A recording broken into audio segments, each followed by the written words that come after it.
See, I just want to make Jesus proud. The future is bright. Considering how things are looking now, surely things will get better, right? Just like they say, joy comes in the morning after weeping has endured for a night. So I believe the future is something to be excited about, though it seems quite far and out of sight. No condition is permanent, as people often say. Oh, don't worry, this difficult moment will surely pass away. When things are getting difficult, just get on your knees and pray. So I relax, remain calm, and hope for a better day. The future is bright. Considering how things are looking now, surely things will get better, right? Of course, I know Christianity is not without its challenges and plight, but my battle with stress and depression is always getting harder to fight. But I've heard testimonies of other Christians and the battles they've won in the past. So I take comfort in them, knowing that surely mine too will not last. So I'm still going to remain calm, anticipating what the future holds, hoping that things will get better even as the future unfolds. The future is bright. Considering how things are looking now, surely things will get better, right? Surely God wouldn't take delight in seeing me lose this fight. So I know he will come through for me, and there's no need for fright. Because I believe that in situations when it looks like there's no hope in sight, that's when God likes to come in to show his power and might. So I'm still going to relax. There's no need to fear. Because I know that very soon things will go back to the way they were. Well, my story is about how my multiple story structure came crashing. I speak of my depression. I mean how life pressed me. I speak of my distress. I mean how life stressed me. Like a wine press, life made a sour juice out of me. And so you see, life really, really pressed me.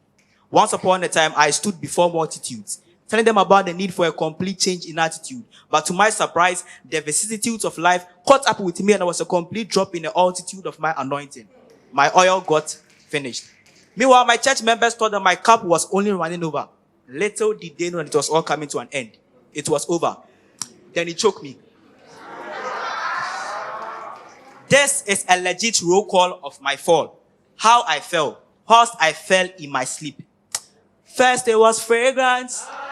And it turned to fire. No. This can be fragrance. First, chronologically speaking, it was a chronic disease. Last. How last made my past look like the perfect future still amazes me. Last made me carry last anytime my love was questioned, because it was certainly not going to last. Fornication. Virtual fornication seemed to be a smart way to outsmart the omniscient. I stayed in my room, hid in the dark from the omnipresent, hoping that he would not see me. And then there I was in church, with hands lifted up, offering myself as a living, acceptable sacrifice unto the Father, my smart means of worship. Bible study. Woe betide you if you do not study. Yes, steady. I speak of how I lost touch of the mind of Christ when I neglected the study of his word. His word was not a lamp unto my feet and a light unto my path. I remember when I first got saved and they asked me to go ye therefore and preach. I wondered, without the word, what was I supposed to preach? And so anytime I went me therefore to preach, there was simply no reach. The future is bright. Considering how things are looking now, surely things will get better. Right? Yes, this tunnel may be dark and cold, but at the end of it, there's light. Right? Well, not quite. My life has been full of trouble since I became a believer. But then I thought Christ was supposed to make my life better. Well, nothing turned out the way I expected. My life, my relationships, my habits, everything has been affected. I look forward to a moment when things will be perfected, and yet I stand here confused and disappointed. So what happened to all the hope that I had inside? Why does darkness still prevail when I should be seeing light? Why am I still weeping even after this long night? Or maybe, just maybe, I was wrong about the future being bright. The future is not bright. Considering the things you are doing now, surely things will not get better, right? See, sitting idle and hoping things would work out is not right. Christianity is not about relaxing and leaving our battles for God to fight. The fact that we are Christians doesn't mean that our challenges are going to disappear overnight.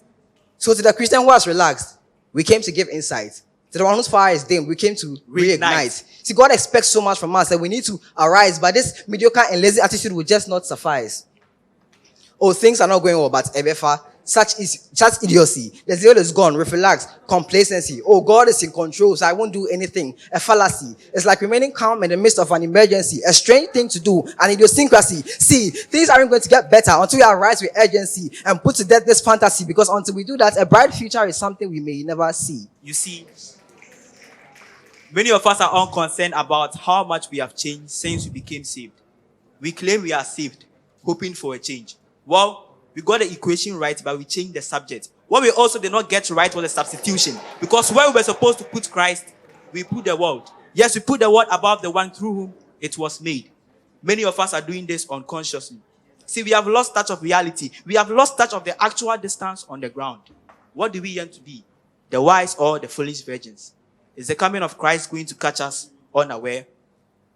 The future will be bright. If we would rise up, discipline ourselves, and do what is right. If we would open our eyes and awaken from this slumber. If we commit ourselves wholly to our Father. If we stop this mediocrity and go all in. You are either in or out. You can't be in between. See, we need to stop acting like newly born Christians and start acting like matured adults. Because this mediocre approach to Christianity is only going to produce mediocre results. So, if we really want to experience the full benefits of Christ in our lives, brothers, sisters, it's time to arise.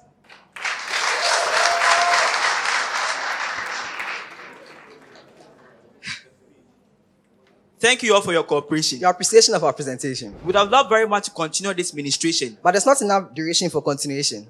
Even though there's much more to say. We would like to end here today. The bridegroom is coming for us one day. Till then, let's meditate, study, and pray. See, I just want to make Jesus proud.